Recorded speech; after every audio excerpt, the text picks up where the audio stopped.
What compels someone to betray a loved one? How far will one go for personal gain? What motivates such treachery?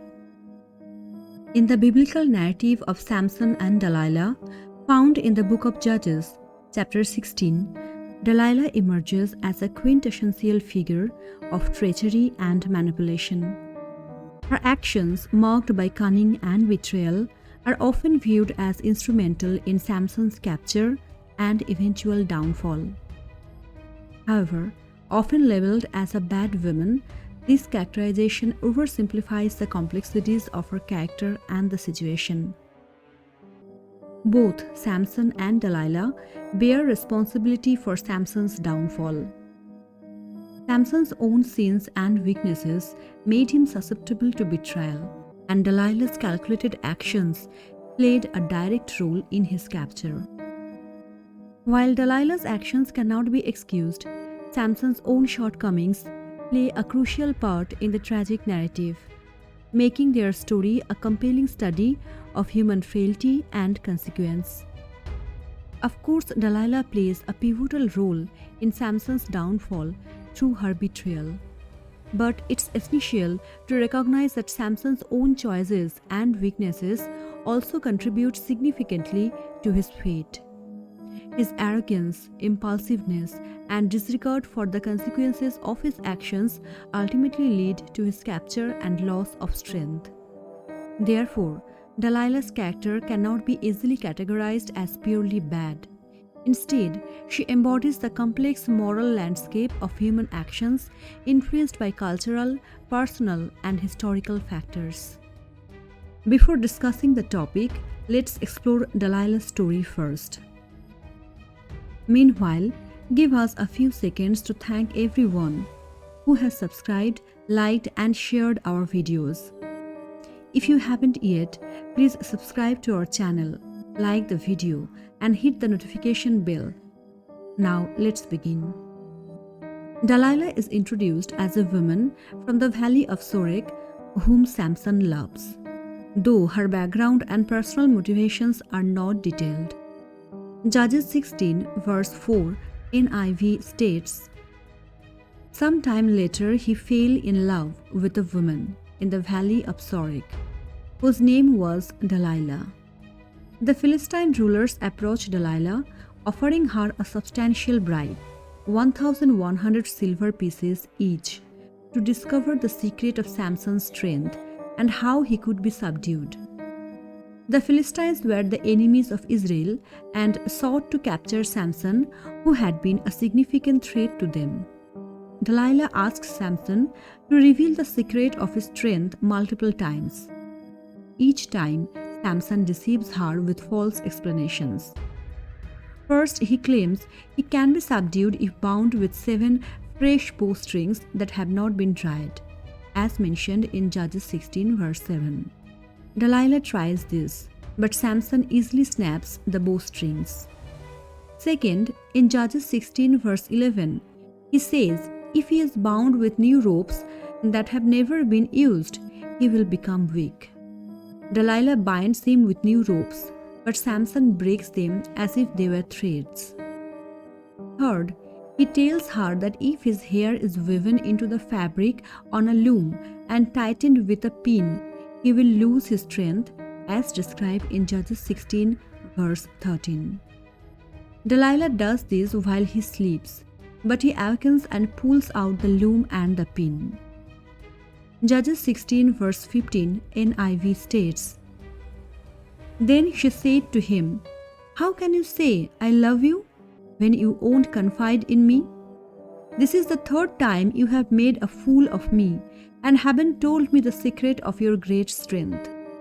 After her persistent questioning and nagging, Samson finally reveals the true secret of his strength. He said, "Because I have been a Nazirite dedicated to God from my mother's womb. If my head were shaved, my strength would leave me, and I would become as weak as any other man." Judges 16 verse 17. When Delilah sees that Samson has told her everything, she sends word to the rulers of the Philistines, saying, "Come back once more. He has told me everything. The rulers of the Philistines return with the silver in their hands. After putting him to sleep on her lap, she calls for someone to shave off the 7 braids of his hair and begins to subdue him. His strength leaves him. She then signals the Philistines, who capture Samson, gouge out his eyes, and take him to Gaza, where he is bound and forced to grind grain in prison. During his captivity, Samson's hair begins to grow back. The Philistines hold a great feast to celebrate their victory, bringing Samson out to entertain them. Samson prays to God for strength one last time. With his renewed strength, he pulls down the pillars of the temple, killing himself and many Philistines in the process. Therefore, Samson's downfall is primarily due to his own actions and weaknesses. Despite his incredible strength and position as a judge of Israel, he repeatedly succumbs to temptations and impulses that compromise his integrity and mission. His rash decisions, such as marrying foreign women against his cultural and religious obligations, demonstrate his disregard for his responsibilities and God's guidance. He violated his Nazirite vows by touching dead bodies and drinking wine, showing a lack of reverence for his sacred obligations. His relationships with Philistine women, culminating in his liaison with Delilah, reflect his susceptibility to temptation and poor judgment. Moreover, his pride and overconfidence in his physical strength led him to reveal the secret of his power to Delilah, ultimately resulting in his capture, blindness, and enslavement. So, Samson's downfall primarily stems from his failure to uphold his divine calling and his inability to resist worldly temptations, illustrating the consequences of his personal flaws and choices. Thus, Delilah's role in Samson's downfall was significant but not the sole cause. Her actions were driven by a combination of personal gain and possibly a sense of loyalty to her people. Considering Delilah as simply a bad woman oversimplifies the complexities of her character and the situation, which involve personal motivations, cultural loyalty, and ethical ambiguity. While her methods were deceitful and manipulative, she was operating within the context of a larger conflict between the Philistines and Israelites, where personal and national interests intersected. Delilah's motivations included financial reward and possibly allegiance to her people. Her agency in the situation was influenced by external pressures, making her actions understandable, if not entirely justifiable. Delilah's actions were morally ambiguous. While she betrayed Samson, the reasons behind her actions were multifaceted.